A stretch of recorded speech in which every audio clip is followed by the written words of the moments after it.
Now, Mbeumo was one of the first players that we did a scout report on when Ruben Amorim was appointed because he tactically is a really good fit. But the way we do with every potential signing of United, I do a case for and I do a worry with. And that's something that we do, especially as a transfer starts to look like it could happen.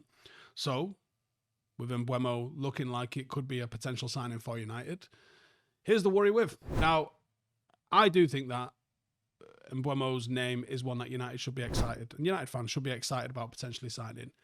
His performances in the Premier League this season outstripped what I thought he could do, to be honest, and he's absolutely deserved his plaudits. He's been a real force in the Premier League with a more than impressive 20-goal return, 7 assists as well.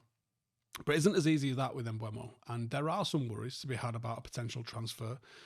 And unfortunately, most of the worry isn't necessarily his fault either. First up is the price.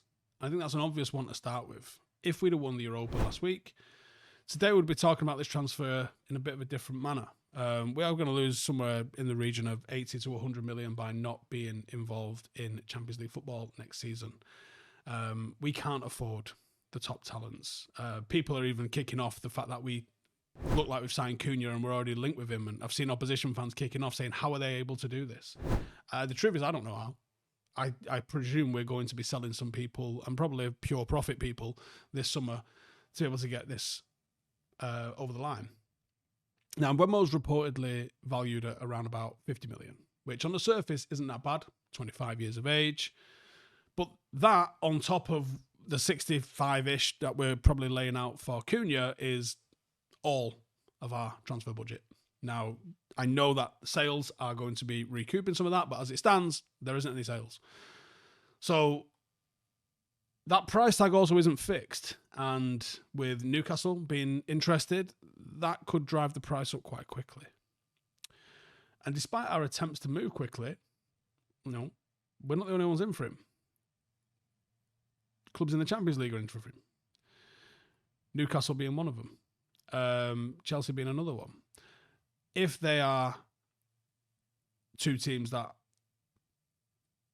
put a commensurate wage on the table, as well as Champions League football, he might not choose Manchester United. Now, on the personal qualities, could this be a problem? Positionally, it seems like we are trying to turn away from out-and-out wingers and move to Amorim's sort of inside forward, number 10 sort of roles. And while Mbeumo has played as a sort of a second striker, he doesn't exactly fit that mould. He thrived at Brentford, but he did so being a bit of a touchline hugging winger. Yes, he cut inside on his left foot to create or to score a lot, but his starting position on that right-hand side was right on the touchline. If you look at his heat map, he is right on the touchline. Effectively a right winger. Now, the pace that he's got, the dribbling, the goal scoring, he is a right winger. He's probably also a bit of a natural fit for that sort of wide attacking inside forward number 10 kind of role as well. But we don't really play to the sort of game that we're seeing him play. Transitioning to a full-time central role might require some adjustment from him. He's also less experienced in kind of dictating play from that area than some of the more natural playmakers will be. His passing range is okay, certainly not elite. It could be a concern in Amorim's system that if he's asked to do a lot of the work in a build-up play, does he have that? Or are we maybe moving towards a situation where maybe Xerxes comes and drops in and it looks more like a 3-4-1-2 rather than a 3-4-2-1? Maybe a bit of a change of dynamic in that final third. Right then, Father's Day is coming up, and let's be honest, your old man is not going to give you any sort of straight answer when you ask him what he wants. You know it, I know it, even he knows it. He's still using that crusty old razor from 2007. This year, we can stop the guessing, and we can sort the old fella out properly with a beard and balls bundle from Manscaped. Now, it is the ultimate 2-in-1 gift for looking sharp, from top to bottom. And if you use the code Howson at checkout, you're getting 15% off at manscaped.com. Job done. You're getting the Beard Hedger, 20 adjustable settings built to tame everything from stubble to a full Viking. No barbershop needed. And of course, you've got the Lawnmower 5.0 Ultra, because on top of the head isn't the only place that needs a tidy up. Face to balls, we're covering all bases here. Both trimmers are waterproof. You can sort himself out in the shower or in a downpour if he prefers. No drama. The Beard Hedger runs for up to 60 minutes. I don't know who needs that sort of time, but you've got 60 minutes on it. The Lawnmower up to 75. I got more questions than answers for that. Listen, he's got loads of time to get the job done without rushing it. There's also the skin safe technology, which means that there's going to be fewer nicks and no wince-worthy incidents where you don't want to ask. And it's also got interchangeable blades, precision lighting thanks to the LED spotlight, and a travel lock, ideal if he's jetting off or just hiding it from your mum. Basically, it's like giving him a Formula One pit crew for his beard and his bits. So don't waste time, don't waste money on another pair of socks or something that he's just going to go, cheers son, and then stash it in a cupboard away somewhere. Get yourself over to manscaped.com, use the code Howson, that is HOWSON, get 15% off your order, and give your dad, or yourself if you prefer, a proper grooming upgrade for this Father's Day. His skin will thank you, and so will everybody else. The main inspiration that could quell the fear for me in this is that Mbeumo has operated as a bit more of a central kind of role. He has been a second striker that sits in the pockets behind the main forward. He's operated these pretty well, really, to be honest. He's done so behind some top forwards, Wissa, Ivan Toney. It could technically be replicated at United, providing that we actually get a number 9 he can play in behind. He does have experience of playing across the entire front three as well. He has played as a centre forward, even though he's only little, but he's also played on the left. When you compare him to the likes of Bruno or Garnacho, Mason Mount, typically can and will operate in those roles, he still could compete and probably complement or upgrade them in those areas, especially playing as those sort of right-hand side number 10 with the ability to drift wider or come narrower. And I think his inclusion would offer a bit of a hybrid winger, attacking midfielder sort of profile. The biggest worry is how similar his profile is to Amad Diallo, who is another right side number 10 / winger / right wing back at times. Now, if Amad moves to that right wing back spot, I think there's some potential there. But then I have another issue. They're both like 5 foot odd. You know, this team is becoming a smaller team by the day. With every signing, United seems to be getting smaller and smaller and smaller.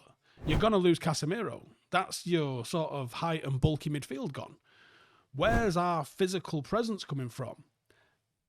And Mbeumo presses and gets about people, and he's got a wonderful dribble on him and a killer left foot, but he's a little man. Amad's a little man. If those two are lining up next to each other, you're going to dominate them in the air. That's a problem.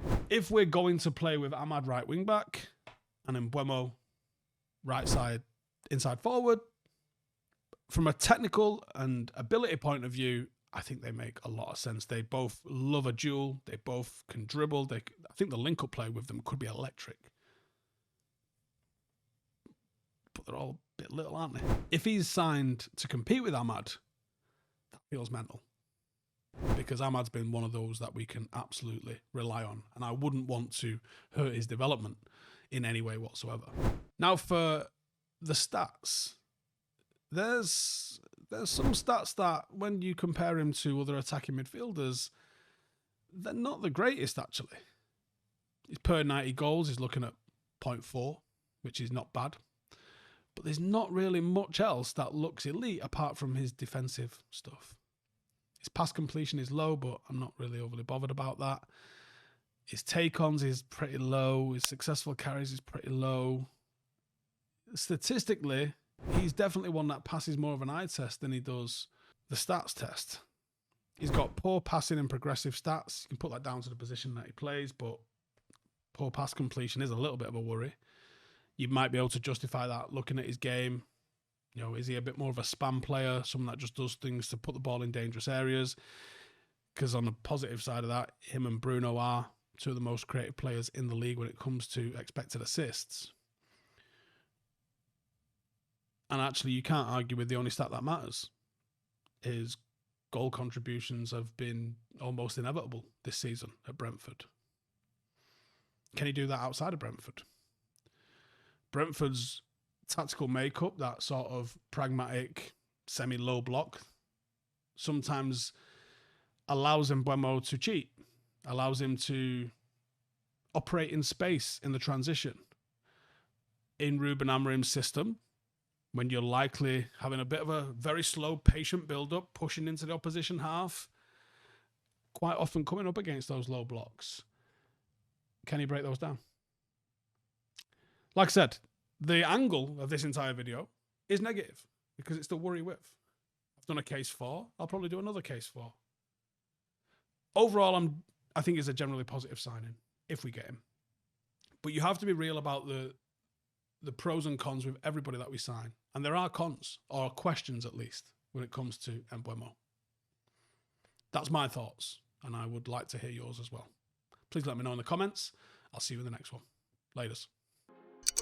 Hey, thank you for watching the video. If you are new around these parts, then don't forget to subscribe. My channel is proudly supported by my community on Patreon. If you'd like to get a little bit of extra content, a Discord group, meetups, five-a-side games, weekly podcasts, behind the scenes, and even an occasional bit of transfer news as and when I get it, then for the price of a pint, you can show your appreciation for the content that we make and get some goodies for doing so as well. Check the link in the description or click the button right here. You'll also find all of my socials here too if you want to follow me on any of those platforms. Nice one.